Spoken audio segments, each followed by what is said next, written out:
심해에는 알 수 없는 존재들이 굉장히 많아도 우리는 그것을 다 알 수가 없다. 우리나라 속담에 등잔 밑이 어둡다는 말처럼 우리가 살고 있는 지구의 바다도 마찬가지가 아닌가 싶다. 로켓을 타고 또는 우주선을 타고 다니며 화성이며 온 우주를 다니는 시대에 정작 우리는 지구의 바다 밑은 한 치 앞도 알 수가 없지 않은가. 아직 10%도 채 알지 못한다는 글을 본 기억이 있다. 그래서 과학자들은 우리 인류가 달보다 늦게 심해에 대해 알게 될 것이라고 말했나 보다. 2012년 3월 26일 영화감독이자 탐험가인 제임스 카메론은 딥시 챌린저라는 이름의 잠수정을 타고 태평양의 수면에 1908m까지 하강하여 역사상 가장 깊은 곳까지 단독으로 도달한 잠수 기록을 세웠다고 감격해하는 모습을 TV에서 본 것 같다. 하지만 기록이라는 것은 언제나 깨지는 법. 2019년 베스코브가 자체 제작한 리미팅 팩터라는 잠수정은 세계 최초의 티타늄 소재로 제작되었고 제작비만 4,800만 달러, 우리나라 돈으로 환산하면 약 570억 원에 해당하는 큰 돈이 투입되었다고 한다. 해저 14,000m의 수압에도 견딜 수 있으며 로봇팔과 카메라가 장착되어 있다. 무엇보다 16시간 정도 잠수할 수 있는 최첨단 잠수정이라고 한다. 이 리미팅 팩터라는 잠수정을 타고 수심 1928m까지 내려갔다고 한다. 그러니까 약 11km 정도의 깊이다. 그리고 지구 전체 해양 표면적이 약 3억 7천만 제곱킬로미터임을 고려하면 전체 바다에는 3억 종이 넘는 심해 생물이 산다고 한다. 다시 말해 바다는 광활하고 드넓기 때문에 괴생물체가 산다고 해도 하나도 이상할 것은 없다. 그동안 우리가 몰랐던 것뿐이지 만일 실제로 존재한다고 해도 새로운 종을 하나 더 발견했을 뿐인 것이다. 그럼 남극에서 발견되었다는 미스테리 괴생물체에 대하여 살펴보겠다. 수년 전 일본의 인터넷 사이트를 통해 처음 알려진 남극바다. 괴물은 일본어로 인간이라는 뜻의 닌겐으로 불린다. 남극 주위에서 고기잡이를 하던 어부, 과학자 등 다수가 이 바다 괴물을 목격했다고 전해지고 있는데 손가락이 달린 종류에서부터 긴 다리에 거대한 눈뭉치를 닮은 몸통을 가진 괴물까지 닌겐은 몇 종류가 있다고 한다. 닌겐의 특징은 몸집이 거대하다는 점과 몸통의 길이가 20m에서 30m에 달한다는 것이 목격자들의 증언이며 닌겐이 존재한다는 증거는 위성사진 및 그 모습을 촬영한 동영상 등이 있다고 한다. 물론 많은 분들이 조작이다에 한 표를 던지겠고 나 역시 직접 보지 못했으니 일단은 조작이다에 슬그머니 한 표를 주고 싶다.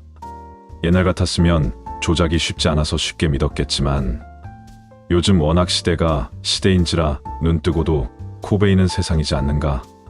아무리 눈 씻고 찾아보아도 절대 조작의 흔적을 찾지 못할 만큼의 기술이 있다 보니 쉽게 믿지 못하는 세상이 된 것만 같아 조금은 씁쓸하다. 그래도 늘 그랬던 것처럼 혹시라도 라는 일말의 희망을 품고 영상을 만들어 보겠다. 이는 잠수함에서 찍었다고 알려진 닌겐의 사진이다. 이 닌겐을 처음 발견한 곳은 남극에서다. 포경 중이던 일본 잠수함 앞쪽에서 굉장히 큰 생물체가 레이더에 나타났고 그것을 잠수함이라고 하기에는 닌겐의 움직임이 뭔가 많이 달랐다고 한다. 처음에는 커다란 고래겠거니 했지만 정작 고래의 움직임과도 거리가 있었다고 사진을 촬영했던 승무원은 말했다. 차후의 사진을 확인한 승무원 모두는 경악을 했고 자세히 사진을 들여다보니 마치 사람의 형상을 하고 있는 괴생명체였다고 한다. 승무원이 사진을 찍었을 당시 자신을 신기하게 바라보고는 유유히 빠른 속도로 사라졌다고 한다.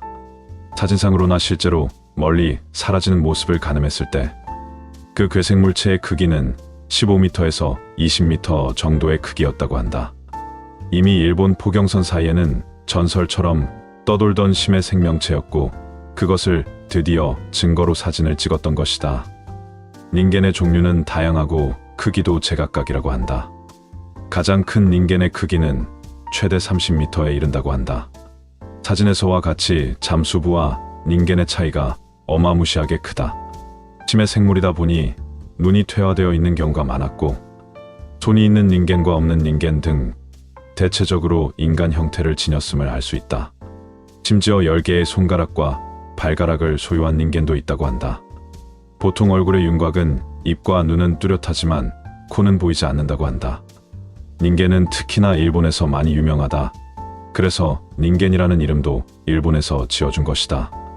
그러나 때때로 남극기지의 연구원들이 목격했다는 증언도 가끔 나온다고 한다. 역시 예티나 설인처럼 순식간에 눈에서 사라졌다라는 증거 없는 소문만 무성한 카더라 통신이 대부분이라고 한다. 한 포털에 닌겐에 관한 기사가 실렸고 다양한 반응이 있었다고 한다. 그 중에서도 증거로 제시된 사진을 본 영어권 누리꾼은 닌겐의 정체는 극지방에 서식하는 벨루가 고래가 아닐까 싶다는 의견을 내기도 했다. 그의 주장은 닌겐의 모습이 머리가 크며 유달리 흰색의 피부를 지닌 고래가 벨루가 고래라는 점에서 사진 속 닌겐을 착각한 것 같다는 의견이었다. 또 다른 누리꾼은 빙하로 인한 착시 현상일 것이라고 말했다. 살짝 큰 물고기가 빙하로 인해 커다란 몸집과 살짝 굴곡이 생겨 보였을 것이라는 것이다. 이처럼 다양한 의견들이 제시되었지만 유독 재미있는 의견도 나왔는데 그 의견에 따르면 일본이 미스테리를 워낙 좋아해서 새로운 미스테리를 만든 것 같다는 의견이었다. 그도 그럴 것이 유독 일본에서 자료 증거라고 해서 많이 나왔기 때문이다. 바다는 일본만 있는 것도 아닐 테고 일본인이 바다에 제일 많이 돌아다니지도 않을 텐데 왜 꼭 일본만 닌겐을 보며 사진까지 찍었느냐고. 그것이 의심스럽다는 의견이었다. 나 역시 살짝 일본이 의심스럽기는 하지만 그러다 진짜로 짠하고 닌겐이 생포되기라도 한다면 그래서 무조건 일본이 만든 가짜라고 손가락질하지는 않을 것이다. 물론 남극의 닌겐이 실제로 존재하는지 아닌지는 아직은 더 두고 봐야 알겠지만 우리가 사는 지구의 바다를 생각했을 때 생존 가능성도 있을 법하다는 생각에 한 표 던지며 영상을 마치고자 한다.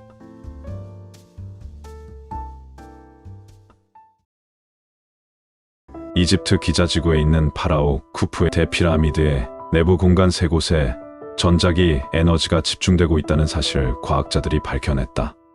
러시아와 독일 공동 연구팀은 대피라미드의 파장이 200에서 600m인 전파 방해 입자를 조사해 피라미드 내부의 전자기장 분포를 모형화했다. 다중급 분석을 통해 피라미드 내부 공간 3곳에 전자기 에너지가 집중되는 현상을 보여줬다. 여기에는 파라오 쿠프와 그의 왕비를 위해 만들어진 두 방과 바닥에 이완성된 3번째 방이 포함된다.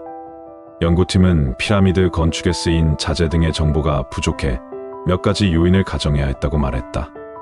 연구를 주도한 러시아 국립정보기술기계과학대의 안드레이 에브류인 박사는 예를 들면 우리는 내부에 알려지지 않은 공동이 없으며 일반 석회석 성질을 지닌 건축자재가 피라미드 안팎에 고르게 분포돼 있다고 가정했다면서 이런 가정을 통해 우리는 흥미로운 결과를 얻을 수 있었다고 설명했다. 대피라미드는 약 4,500년 전인 기원전 2509년에서 2483년 이집트를 지배한 파라오 쿠프 시절 건설됐다. 높이 139m, 너비 230m로 지구상에 남아있는 피라미드 중 가장 크다. 이번 발견은 고대 피라미드에 관한 수수께끼를 푸는 데만 도움이 되는 것이 아니다. 피라미드의 전자기 에너지가 분배되는 방식을 연구하면 고효율 센서와 태양전지를 제작하는 데 응용할 수 있다고 연구팀은 설명했다. 그렇다면 이집트 쿠프 왕의 대피라미드에 대하여 좀 더 알아보도록 하자. 피라미드는 단순한 왕의 무덤이 아니라 일명 천국으로 가는 천국의 계단이었다고 한다. 이는 불멸에 대한 믿음에서 비롯된 것으로 고대 이집트인들은 파라오가 죽으면 그의 영혼이 태양의 신인 라와 함께 하늘로 올라간다는 믿음을 가지고 있었다. 결국 피라미드는 천상의 세계로 인도해주는 천국의 계단인 셈이다. 피라미드라는 어원은 그리스어인 피라미스페라메스에서 유래했다. 재미있게도 이를 해석하면 밀가루, 케이크라는 뜻이라 한다. 피라미드를 처음 본 그리스인들이 익숙한 삼각형 모양의 케이크를 떠올려 이름을 지었다는 유래가 있지만 이것은 어디까지나 믿거나 말거나이다. 정작 이집트인들은 피라미드를 메르머라고 부른다. 피라미드는 매우 복잡하면서도 정교한 복합 구조물인데 파라오는 고왕국 초까지 신과 같은 존재였고 훗날에는 신의 아들로 여겨졌다. 살아서는 백성을 다스리는 왕이고 죽어서는 4, 5세기에서 신들과 함께 이집트를 수호한다고 믿었을 정도로 파라오의 권위는 말 그대로 신과 같은 대등한 위치에 있었다. 그래서 파라오의 무덤인 피라미드를 만드는 일은 국가적으로 중요한 사업이었을 것이다. 공간과 길 등으로 이루어져 있다. 피라미드의 겉모습은 그저 커다란 삼각뿔처럼 보이지만 사실은 여러 개의 복합 구조물로 이루어져 있다. 피라미드는 기본적으로 신에게 제물을 바치는 큰 신전과 왕비의 피라미드 등 조금 작은 피라미드가 존재한다. 재미있게도 피라미드 안에는 저승으로 가는 강을 건너기 위한 의식용 배를 묻을 구덩이를 비롯해서 신전과 나일, 강으로 연결된 긴 둑길 등으로 이루어져 있다. 아무리 작은 피라미드라고 해도 그 건축물을 짓기 위해서는 수만 명의 일꾼과 건축 기술자가 필요했고 엄청난 양의 돌이 쓰였다. 물론 크기와 내부, 공간의 내실에 따라 공사 기간도 수십 년이 걸렸다. 피라미드 건축 사업은 파라오에게 있어 무척이나 중요한 사역 중 하나였고 무엇보다 왕조의 자존심이 달린 일로 막대한 부와 권력을 자랑하는 수단이기도 했다. 피라미드는 원래 새하얀 자태를 뽐냈는데 순백의 석회암으로 외벽이 덮여 있었다. 세월이 흐르면서 모두 벗겨지고 말았지만 순백의 초고층 건축물이 사막 한가운데에 덩그러니 놓여 있으니 그 웅장함은 말로 표현할 길이 없을 것이다. 고고학자들은 날씨가 좋은 날에는 이집트의 남쪽 지역에서도 햇볕을 받아 눈부시게 빛나는 이집트의 피라미드를 볼 수 있었을 것으로 추정했다. 쿠프 왕의 피라미드는 20년이라는 대장정을 거쳐 완성되었다. 모든 피라미드 가운데 가장 높고 크다고 해서 기자의 대피라미드라고 불렀는데 심지어 고고학자들은 이 피라미드가 원래는 더 높았을 것이라고 했다. 그 이유는 맨 꼭대기에 있는 돌이 세월이 흐르면서 손상돼 8m 가까이 낮아졌을 것으로 추정하고 있다. 쿠프 왕의 이야기는 독일 베를린 박물관이 소장한 웨스트카 파피루스에 자세히 담겨 있다. 1824년 이 파피루스를 처음 발견한 헨리 웨스트카의 이름을 땄다. 파피루스는 이집트가 힉소스인들의 지배를 받았던 시기인 기원전 1650년에서 기원전 1550년경에 쓰인 것으로 추정된다. 여기에는 쿠프 왕의 5 왕자가 심심해하는 아버지를 즐겁게 해주기 위해 들려준 신비로운 마법사 이야기가 실려 있다. 쿠프 왕이 가장 완벽한 피라미드를 만들기 위해 지혜와 문자의 신인 토트의 비밀 문서를 찾는다는 흥미로운 내용도 있다. 쿠프 왕의 심술 맞고 잔인한 성격을 비꼬고 풍자하는 이야기도 있다. 쿠프 왕은 기자의 대피라미드를 건축하고 온갖 부귀영화를 누렸던 절대 권력자였지만 고대 이집트인이 수천 년 전 쓴 파피루스에는 파라오도 인간적인 면모가 있는 평범한 사람이었다는 사실이 담겨 있다. 이집트 최초의 피라미드. 고대 이집트 문명 최초의 피라미드는 고왕국 3왕조의 두 번째 파라오인 조세르가 처음으로 피라미드를 세웠다고 한다. 조세르는 성스러운 몸이라는 네체리케트 호루스 이름을 가지고 있었다. 상이집트 사카라 지역에 지어진 이 건물은 마스타바라로 불리는 고왕국 1 왕조의 단층짜리 직사각형 무덤이 바탕이 됐다. 조세르의 신하였던 이모테프가 설계를 맡았다. 원래는 작은 무덤으로 시작했는데 뒷날 계속 증축을 하면서 계단 모양의 피라미드가 됐다고 한다. 조세르의 피라미드는 세계 최초의 돌로 만든 석조 건물로 1979년 유네스코 세계문화유산에 등재됐다. 축조 시기는 기원전 26세기경으로 27년이라는 세월에 걸친 대공사 끝에 완공되었는데 하수라듯 당시에는 외벽이 반죽한 백색 석회암으로 덮여 있어 더욱 완전한 각불 형상이었으며 꼭대기에는 금으로 만들어진 피라미디용 캡스톤을 씌워 화려함을 자랑했다. 그러나 이들은 고대 이집트 왕조의 쇠퇴 이후 여러 차례 뜯겨 건축 자재로 전용되었으며 오늘날에는 울퉁불퉁한 암석들이 그대로 드러난 모습으로 남아있다. 피라미드는 3800년 넘게 인간이 세운 가장 높은 건축물이었으며 고왕국 시대의 피라미드들은 기원전의 학자와 예술가들에게도 이미 현대인이 생각하는 수준의 고대 유적으로 여겨졌다. 그리스의 헤로도토스와 스트라보, 로마의 데플리니우스 등이 대피라미드에 대한 기록을 남겼다. 오늘날에도 기자의 피라미드들은 이집트의 막대한 외화를 벌어주는 랜드마크이자 관광지로 매년 1470만 명에 달하는 관광객들이 이곳을 다녀간다. 세계에 존재하는 피라미드들 중에 최고봉이라 할 수 있고, 여전히 세계 불가사의의 중심에 있는 이집트 대피라미드는 정말 그 몸집만큼이나 많은 신비를 담고 있다. 특히 매우 높은 정밀도와 복잡한 내부 체계를 둘러싼 논쟁은 앞으로도 오래 지속될 것임이 분명하다. 대피라미드를 완벽하게 에워싸고 있는 거대한 주력은 그 두께만 3m에 달한다. 피라미드와 담장은 약 10m밖에 떨어져 있지 않아서 그 중간 마당은 그리 넓은 게 못 된다. 대피라미드는 이집트 사상 제일 크고 제일 복잡하고 가장 정확하게 만들어진 피라미드였다. 그러나 외적으로 보이는 건축물의 웅장함은 피라미드 내부에 비하면 세 발의 피라는 말이 절로 나온다. 대회랑이나 왕이 묻힌 내실의 복잡하고 정교한 솜씨에 가히 경이로울 뿐이다. 올라가는 통로와 대회랑, 여왕의 방, 왕의 방 등 내부의 복잡하고 정교한 구조물은 대피라미드 이전과 이후의 피라미드에는 없는 것이다. 유일하게 쿠프 왕의 대피라미드에만 존재할 만큼 역사적 가치는 대단하다고 할 수 있다. 대피라미드의 웅장한 크기, 복잡도, 정밀도 등을 고려하면 이에 견줄 피라미드는 현재 없다.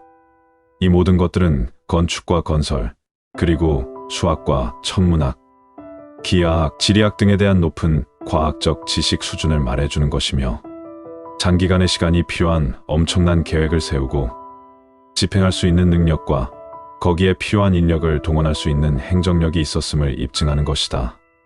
대피라미드는 파라오 쿠프가 주인이라는 설이 유력하지만 어디에도 왕을 묘사한 벽화나 상형 문자가 보이지 않는다.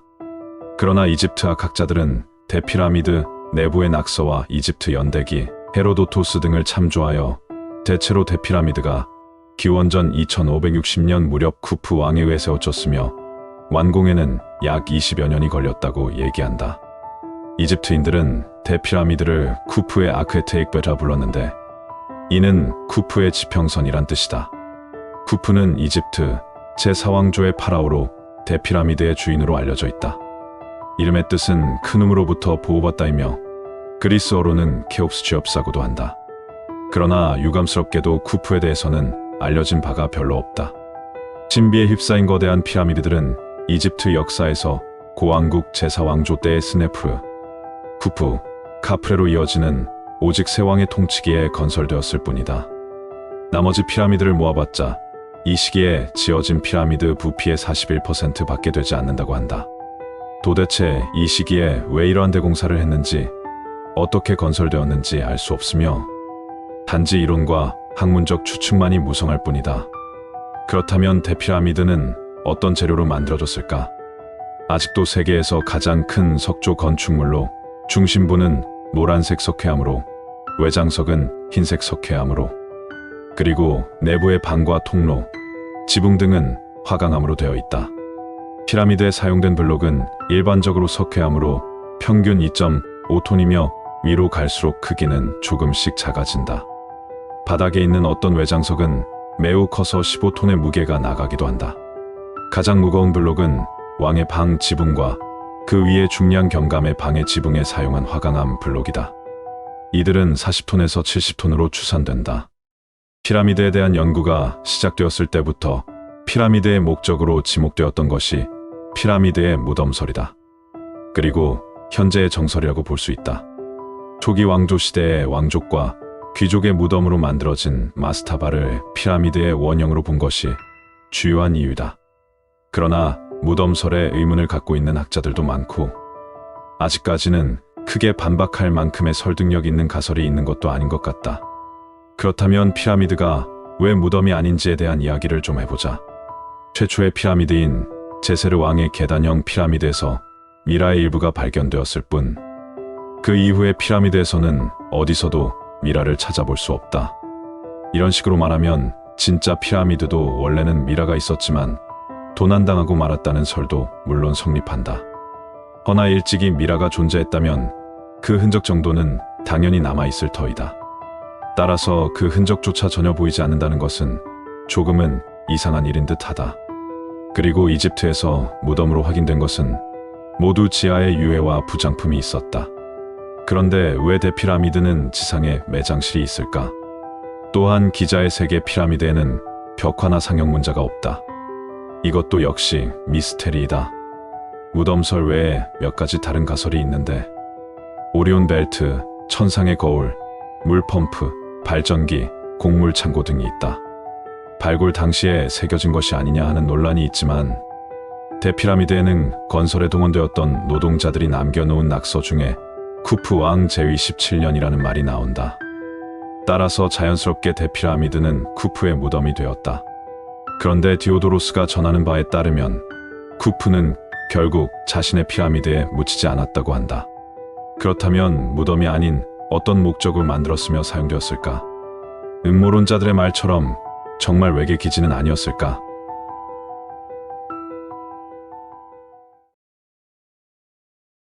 오늘은 잘 알려지지는 않았지만 역사상 노스트라무스와 항상 등장했던 여자 예언가였다고 한다. 하지만 최근에 와서 많이 잊혀진 듯한 그리스 최고의 예언가이자 트로이의 공주 카산드라를 소개하도록 하겠다. 그리스 로마 신화의 등장인물로 트로이의 왕 프리아무스와 왕비 헤카베 사이에서 태어난 딸이다. 대신권 헬레노스와는 쌍둥이 남매지간이다. 미남 미녀가 많은 트로이 왕가의 이론답게 굉장한 미녀였다고 한다. 일리아스 13권 365행에선 프리아무스의 딸들 중 가장 아름답다고 묘사되고 24권 699행에서는 무려 황금의 아프로디테에 비견될 정도였다고 한다. 일리아스에 대하여 잠깐 소개하겠다. 일리아스란 현존하는 고대 그리스 문학 중 가장 오래된 서사시이며 일리아스 이전의 미노스 문명과 미케나이 문명은 오랫동안 잊혀져 있었기에 사실상 유럽 최초의 고전 문학은 일리아스라고 할 수 있고 실제로 오디세이아와 더불어 고대 그리스와 후대 서양의 문학, 예술, 문화에 큰 영향을 주었다. 본론으로 돌아와서 이야기는 다시 시작하겠다. 그리스 최고의 예언가이자 트로이의 공주 카산드라가 활동했던 배경은 그리스 신화의 전설적인 트로이아 전쟁의 51일간을 다뤘다. 트로이아의 왕세자 헥토르와 아카이오이족의 용장인 아킬레우스, 이 두 주인공을 중심으로 하여 원한과 복수에서 파생되는 인간의 비극과 정해진 운명을 벗어나지는 못할지언정 가능한 한 충실하고 명예로운 삶을 살아가고자 하는 영웅들의 처절한 싸움을 보여주고 있다. 또한 9년 동안 계속된 전쟁의 상황과 전쟁에 관여하는 올림포스의 신들, 그리고 영웅들의 이야기 역시 조명된다. 아프로디테 여신과 비견될 정도로 아름다웠던 카사드라의 머리색은 금발이다.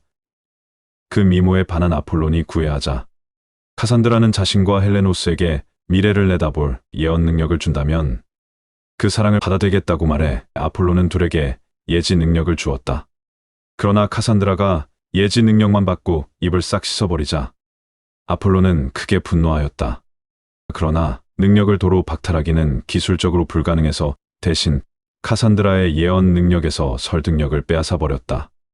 어떻게 저주를 내렸는가 하면 아폴론이 카산드라에게 내 사랑을 받아주지 않을 것이면 마지막 이별의 키스라도 해줘 라고 하자 카산드라가 이를 수락했다. 그러자 아폴로는 카산드라와 키스를 하면서 카산드라의 혀에 담긴 설득력을 빼내가 버렸다는 것이다. 후 아폴론이 그의 입안에 침을 뱉었다고 한다.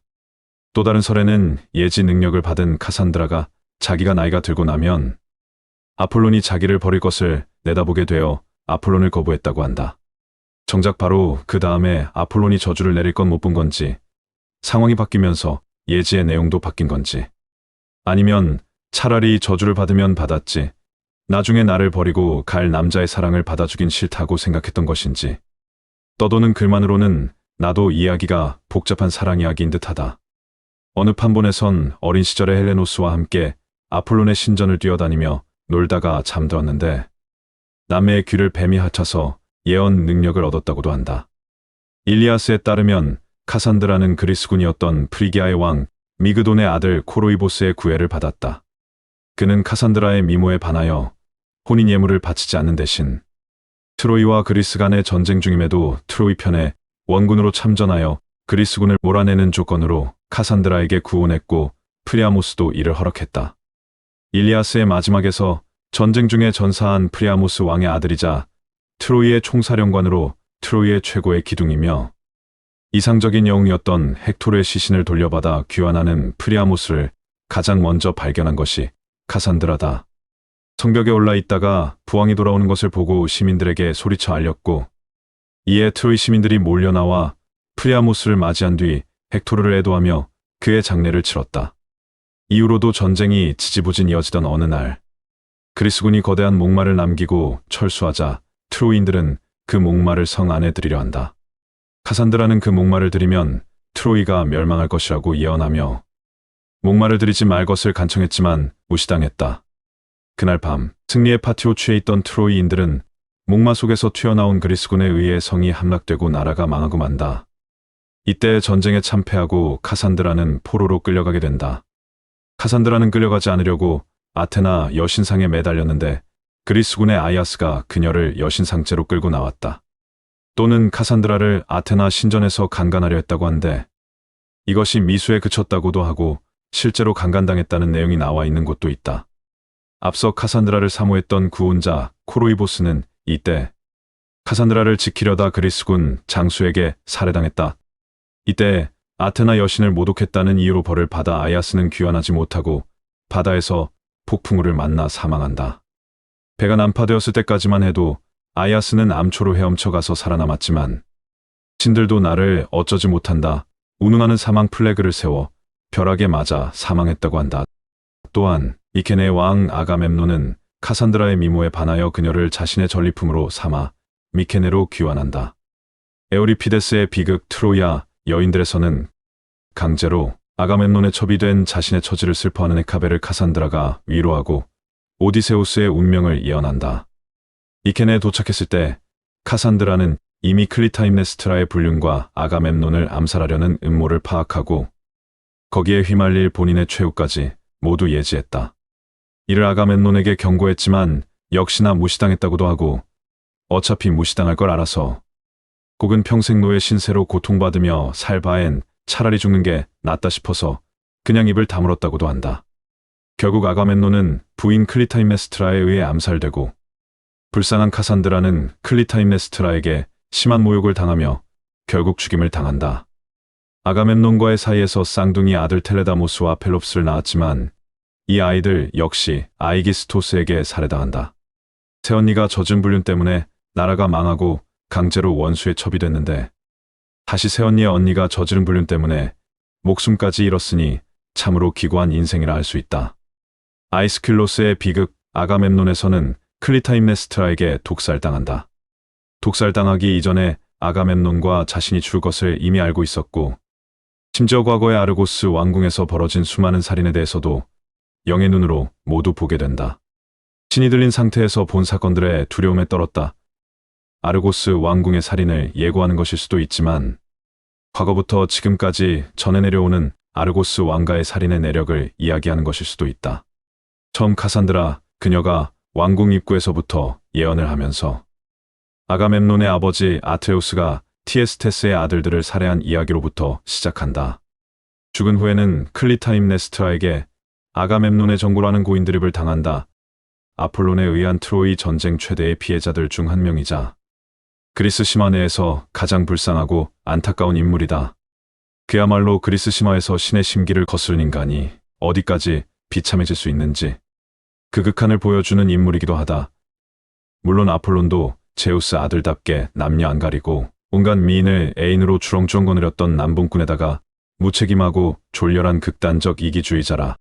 카산드라가 자존심 접고 구애를 받아줬어도 얼마 안 가 지겨워지면 차버렸을 수도 있었을 것이다. 이와 같은 비극적인 일생 때문에 카산드라는 서구에서 힘없는 예언자, 개혁자의 상징으로 통한다. 그래서 니콜로 마키아벨리는 피렌체의 지롤라모 사보나롤라를 카산드라에 빗대어 무기 없는 예언자는 멸망한다는 명언을 남겼다. 또는 탁월한 미래 예지 능력을 가진 여성을 카산드라로 부르기도 하며 불길한 예언은 받아들여지지 않는다는 예시로 쓰이기도 한다. 그리고 예언의 지혜를 가졌으나 그 예언이 가장 필요한 사람에게 무시당하는 사람 또는 나쁜 소식을 계속 예언하는 사람이란 뜻으로 사용되고 있다.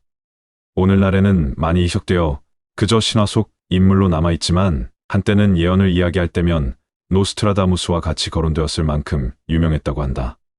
일명 부름한 예언가 가장 아름다웠으나 가장 비참한 예언가로 기록되어진 카산드라에 대하여 소개하였다.